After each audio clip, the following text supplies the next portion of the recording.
जय हिंद, वंदे मातरम। प्यारे साथियों, आ चुके हैं एक और ज़बरदस्त नई वीडियो के साथ। कौन सी वीडियो है दोस्तों आपके लिए? यह है भाई राजस्थान में सामाजिक विभाग यानी कि सामाजिक कल्याण विभाग छात्रवृत्ति फोरम शुरू 2024-25 के। बिल्कुल इसके फोरम शुरू हैं, नोटिफिकेशन जारी हो चुके हैं। हमने पहले भी वीडियो बना दी थी, लेकिन बार बार कमेंट आ रहे हैं कि सर बीएसटीसी वालों के, बीएड वालों के कमेंट आ रहे हैं कि सर हमारी छात्रवृत्ति की लास्ट डेट क्या है, लास्ट डेट क्या है। अरे भाई हमने आपको पहले ही बता दिया था, लेकिन चलो कोई नहीं। आप बार बार जब ये कमेंट कर रहे हैं तो अंतिम मौका है अब आपके पास में। अभी भी आप फॉर्म अप्लाई कर सकते हैं। पूरी की पूरी फीस आपकी वापस होगी इस छात्रवृत्ति के माध्यम से। ठीक है जी। तो आपको क्या क्या जरूरी दस्तावेज लेके जाने हैं, किस प्रकार से, कब तक लास्ट डेट है, सारी की सारी नोटिफिकेशन आपको अच्छी प्रकार से यहाँ पे दिखाएंगे और सारी चीजें क्लियर करेंगे। और ये जो छात्रवृत्ति है ये सभी के लिए है। बीए हो, बीएससी हो, बीकॉम हो, एमए हो, एमएससी हो, एमकॉम हो, यूजी, पीजी, बीएड, बीएसटीसी वाले, फर्स्ट ईयर सेकंड ईयर वाले सबके लिए है ये। ठीक है, सभी अपनी अपनी छात्रवृत्ति के फॉर्म लगा सकते हैं। कौन कौन इसमें फॉर्म भर पाएंगे, किन किन को पैसे वापस मिलते हैं, पूरी की पूरी जानकारी, जरूरी दस्तावेज क्या क्या लगेंगे, A to Z जानकारी आपको इस वीडियो के माध्यम से मिल जाएगी। तो अभी तक आप नहीं जुड़े हैं चैनल से तो फटाफट से आप यूट्यूब चैनल को सब्सक्राइब कर लीजिएगा, क्योंकि यहाँ पर आपको सभी भर्तियों की जानकारी दी जाती है। चलो शुरू करते हैं। नमस्कार साथियों, मैं राजेश गुजर स्वागत करता हूं आप सभी का एक और नई वीडियो में। आओ जी फटाफट से देखते हैं और इसकी पूरी की पूरी प्रक्रिया को समझ जाते हैं अच्छी प्रकार से। यह है राजस्थान सामाजिक विभाग छात्रवृत्ति 2024-25 कॉलेज छात्रवृत्ति के फॉर्म शुरू। स्नातक हो, पीजी हो, बीएसटीसी हो, बीएड हो, पूरी फीस मिलेगी वापस। जरूरी दस्तावेज क्या क्या है उनके ऊपर भी बात करेंगे। संपूर्ण जानकारी आपको मिलेगी। अंतिम मौका है भाई, जल्दी करो, आपके पास में अंतिम मौका बचा हुआ है ये। ठीक है, इसमें आप ढील मत बरतो। थे ढीला चालो से बताओ, थाने बता तो दिया सारी जानकारी, उनके बावजूद भी थे साहब बताओ लास्ट डेट क्यों रहेगी, बताओ साहब। चलो भाई बतावांगा, थाने लास्ट डेट भी बतावांगा। ये है पूरा का पूरा नोटिफिकेशन जो कि 13 नवंबर को ही आ गया था और हमने आपको वीडियो बना करके बता भी दिया था भाई छात्रवृत्ति शुरू हुई तब। राजस्थान सरकार सामाजिक न्याय एवं अधिकारिता विभाग की तरफ से 13 नवंबर को नोटिफिकेशन आ गया था। 14 नवंबर से छात्रवृत्ति के फॉर्म शुरू हो गए थे और इसकी जो लास्ट डेट है वो 31 जनवरी 2025 रहेगी। आदेश आ चुका था पूरा का पूरा। ठीक है जी, बिल्कुल। अब इसको हम अच्छी प्रकार से समझेंगे। ये सभी शिक्षण संस्थाओं के लिए है भाई। ठीक है, बिल्कुल। ये देख सकते हो आप यहाँ पर जो भी हैं समस्त शिक्षण संस्था, चाहे वो राजकीय हो, चाहे कोई प्राइवेट कॉलेज हो, सरकारी कॉलेज हो, चाहे प्राइवेट कॉलेज हो, सभी के लिए ये छात्रवृत्ति के फॉर्म शुरू हैं। 11वीं 12वीं को छोड़कर सभी शिक्षण संस्थानों के विद्यार्थियों से वेब पोर्टल sjmsnew.rajasthan.gov.in इसके माध्यम से SSO पोर्टल से स्कॉलरशिप आप प्राप्त कर सकते हैं, फॉर्म लगा सकते हैं। ठीक है जी, बिल्कुल साहब। ऑनलाइन आवेदन शुरू हैं इसके। और जो देखो लास्ट डेट वगैरह है वो 31 जनवरी 2025 रहेगी। इसमें 14 नवंबर से ही फॉर्म शुरू हो गए थे। 31 जनवरी 2025 इसकी लास्ट डेट रहेगी। तो आप 31 जनवरी तक अपने दस्तावेज तैयार करके फॉर्म को अप्लाई कर दें भाई, जिससे आपकी पूरी की पूरी फीस वापस मिल जाएगी। ठीक है जी, बिल्कुल। अब इसमें देखो और भी जानकारी देते हैं। विभागीय छात्रवृत्ति पोर्टल पर शैक्षणिक सत्र 2024-25 में उत्तर मैट्रिक छात्रवृत्ति योजनाओं में ऑनलाइन आवेदन के लिए विद्यार्थियों से निम्नानुसार दिशा निर्देश जारी किए गए हैं। दिशा निर्देश जो हैं वो आप देख सकते हैं यहाँ पर। आय प्रमाण पत्र, आयकर बनेगा एक तुम्हारा, इस बात का ध्यान रखना। छात्रवृत्ति किन किन को मिलती है? SC वालों को, ST वालों को, MBC में जो भी गुजर भाई बहन है, गुजरा का छोरे जो भी सारा लगाओ फार्म, SC ST वाला सारा लगाओ फार्म, EBC वाला सारा लगाओ फॉर्म।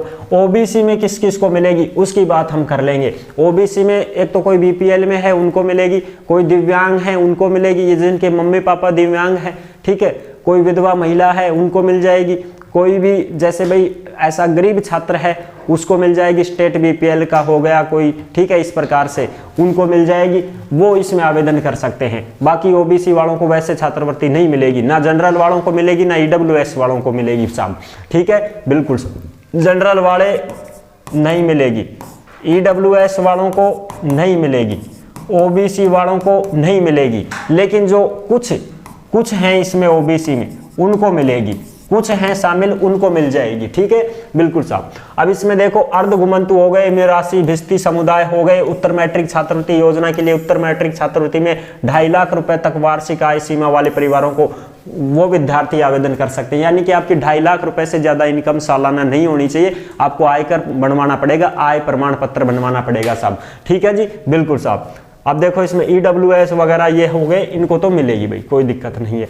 आगे बात करते हैं। अब जैसे देखो यहाँ पर देखो ओबीसी में किन को मिलेगी, ओबीसी में किन को मिलेगी, जैसे BPL कार्डधारी है उनके पुत्र पुत्री हैं उनको मिलेगी, अंत्योदय कार्डधारी हैं उनके पुत्र पुत्री हैं उनको मिलेगी, स्टेट BPL के पुत्र पुत्री हैं उनको मिलेगी, अनाथ बालिका या बालक कोई भी है जिसके भाई अनाथ के रूप में आता है, जैसे वो पालनहार योजना का लाभ लेता है, वो बच्चा इसमें आवेदन कर सकता है। 12वीं तक मिलता है ना पालनहार योजना का आवेदन, किसी की मम्मी नहीं है, किसी के पापा नहीं है, उनको ये छात्रवृत्ति मिल जाएगी। और जो ऐसे विधवा हैं महिलाएं, स्वयं है या कोई विधवा महिला की कोई पुत्री या कोई पुत्र है जिसका पापा नहीं है, उनको भी मिल जाएगी। तलाकशुदा महिला है उसको भी मिल जाएगी, तलाकशुदा महिला की कोई पुत्र पुत्री है उनको भी मिल जाएगी। विशेष योग्यजन या तो वो खुद हों, दिव्यांग विकलांग भाई बहन या तो खुद हों वो पढ़ने वाले, या उनके मम्मी पापा हों तो उनको भी मिल जाएगी। ठीक है जी, अच्छी प्रकार से समझ गए, बिल्कुल साफ समझ गए। 2.5 लाख रुपए से कम आपकी इनकम होनी चाहिए, इस बात का ध्यान रखना। आवेदन प्रक्रिया ई मित्रों के माध्यम से फॉर्म भर सकते हो, कोई दिक्कत नहीं है साहब, ई मित्रों के माध्यम से आप फॉर्म भर सकते हो। मोबाइल नंबर ईमेल आईडी स्वयं की ही होनी चाहिए, छात्र छात्रा की। ठीक है जी, अब दस्तावेज की बात कर लें तो दस्तावेज देख लो।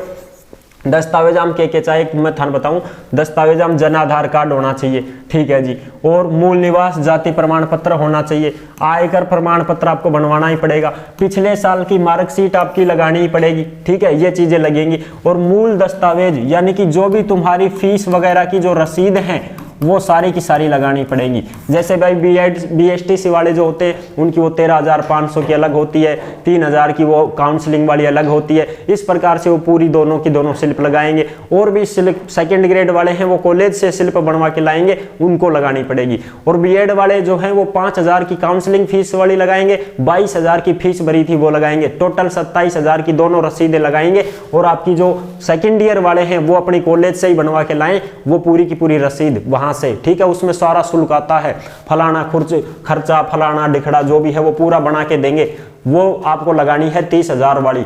तो पूरी की पूरी फीस आपकी वापस हो जाएगी, कोई समस्या नहीं है। विद्यार्थी अपना बैंक का जो खाता है वो सही प्रकार से लगाए भाई, बैंक खाता की डिटेल सही होनी चाहिए। ठीक है, आपका आधार कार्ड उसमें जुड़ा हो, बैंक से संपर्क खाता आधार से डेट करवाएं, KYC वगैरह कंप्लीट होनी चाहिए, हो ना। और भाई कोई भी ऐसा दिक्कत नहीं होना चाहिए, यानी कि आपका बैंक स्टॉप नहीं होना चाहिए, कंप्लीट होना चाहिए एकदम टकाटक, पैसा आता है खट दे मैसेज आ जाए, अया को जुगाड़ होना चाहिए भाई। अया को ना सब खातो बंद होगा और कई साल होगा मान तो देखाएं को नजारी, अरे फिर कहें पैसा आऊंगा थारा, फिर दिक्कत हो जाएगी। शुल्क संरचना ये कॉलेज के लिए है, ये जिनकी कॉलेज में रसीद बनेगी ना उनके लिए है भाई। उसमें पूरी चीजें लिखी रहती हैं, पंजीकरण शुल्क हो गया, नामांकन शुल्क हो गया, खेलकूद शुल्क हो गया, शिक्षण शुल्क हो गया, पुस्तकालय शुल्क हो गया, पत्रिका शुल्क हो गया, परीक्षा शुल्क हो गया। ये सब कॉलेज में जो फीस रसीद बनवाओगे ना आप, उसके में ये सारी चीजें लिखी रहती हैं। ठीक है, तब जाके आपकी कॉलेज की जो रसीद है वो इसमें लग जाएगी साहब। ठीक है जी, और जो चीजें हैं विद्यार्थियों को बायोमेट्रिक उपस्थिति देनी होगी। जैसे मान लो छात्रवृत्ति को फार्म भर दिया, बिल्कुल साफ भर दिया, उसके बाद हम थान कॉलेज में जाना पड़ेगा, फिंगरप्रिंट लगाना पड़ेगा, बायोमेट्रिक हाजिरी हर महीना एक बार, महीना में कम से कम एक बार जाना ही पड़ेगा, चाहे जाब बड़ा हो और चाहे बिना जाब बड़ा हो, सब ध्यान से सुन लीजिए। और ये रेगुलर विद्यार्थियों के लिए है ये छात्रवृत्ति, जो रेगुलर विद्यार्थी हैं जिनका एडमिशन रेगुलर है, चाहे भी कॉलेज जाए चाहे मन जाए, मैंने उन चीज से कोई मतलब को ना, मैं थान समझा रही हूँ। कॉलेज तुम्हारी रेगुलर एडमिशन की होनी चाहिए बस। अब कुछ कहेंगे साहब में तो रेगुलर जावा को ना, एडमिशन तो रेगुलर वेगो, जाओ चाहे मत जाओ वो बात अलग है। ठीक है, वो अपना जो है बायोमेट्रिक हाजिरी देंगे महीने में कम से कम एक बार। ठीक है जी, महीने में कम से कम एक बार छात्रवृत्ति पोर्टल पर बायोमेट्रिक उपस्थिति दर्ज करवाएंगे, उसके बाद ही आपका जो है छात्रवृत्ति का पैसा भेजा जाएगा। अगर आप बायोमेट्रिक उपस्थिति नहीं दोगे तो फिर आपकी छात्रवृत्ति नहीं आएगी। ठीक है साहब, ये चीजें भी हो गई, ओके, कोई दिक्कत नहीं है। यही चीजें हैं तो बस, और क्या है इसमें, बस यही जानकारी थी जो मैंने आपको अच्छी प्रकार से दे दी है। ठीक है जी, कोई दिक्कत नहीं होनी चाहिए। हाँ, और ई मित्र के माध्यम से आप जाके फॉर्म अप्लाई कर सकते हैं, या फिर इस वेबसाइट के माध्यम से भी आप फॉर्म अप्लाई कर सकते हैं। आई होप आप अच्छी प्रकार से समझ गए होंगे। ये सारी की सारी खबरें आपको टेलीग्राम के ऊपर मिल जाएगी, जिस नाम से यूट्यूब चैनल है उसी नाम से टेलीग्राम चैनल है, उसी नाम से इंस्टाग्राम चैनल है।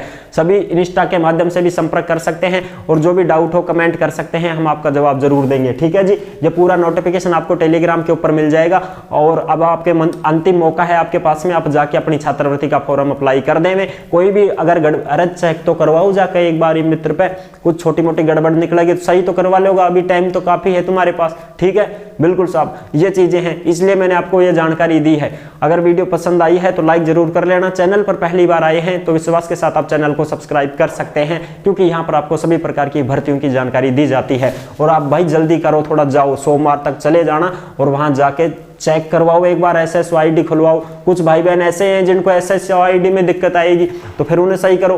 कुछ ऐसे हैं जिनके मूल जाति नए बनवाने पड़ेंगे तो उसमें कुछ संशोधन करो। कुछ ऐसे हैं कुछ में कुछ समस्या आएगी, कुछ समस्या आएगी, कॉलेज में से ये दिक्कत हो गई, उसको सही करवाना, वो करवाना, फलाना डिखड़ा 70 काम हो जाएगा, तो मैंने करवाओ जल्दी से, भी टाइम है तुम्हारे पास में। ठीक है जी, तो फिर मिलेंगे एक और नेक्स्ट वीडियो में। तब तक के लिए सभी प्यारे साथियों को जय हिंद, जय भारत।